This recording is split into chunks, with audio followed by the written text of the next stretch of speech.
keberatan dalam pembunuhan biasa. Pendapat ahli tersebut sesuai dengan fakta-fakta sebagai berikut dianggap dibacakan.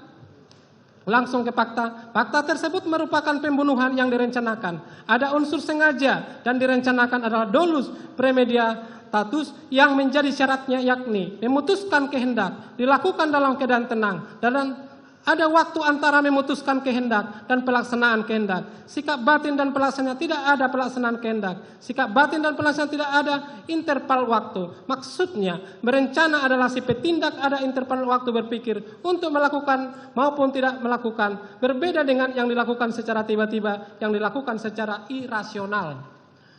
Pendapat ahli hukum pidana tersebut sejalan dengan pendapat ahli Profesor Dr. Muhammad Mustafa MA, merupakan ahli kriminologi yang mengemukakan pendapatnya di bawah sumpah di hadapan persidangan terlampir dalam berkas perkara,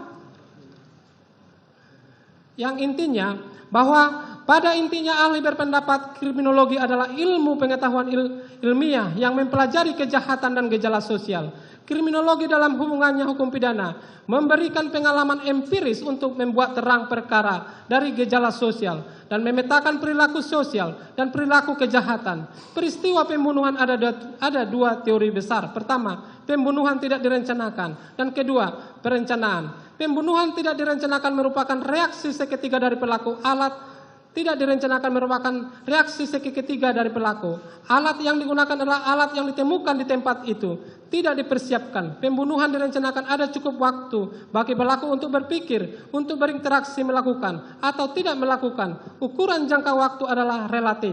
Pembunuhan berencana telah memprovokasi amarah pelaku dan berpikir melakukan tindakan baik membunuh maupun balas dendam. Akan tetapi motivasi positif dalam menyebabkan pembunuhan berencana. Pembunuhan berencana pelakunya biasanya akan meninggalkan jejak setelah peristiwa terjadi.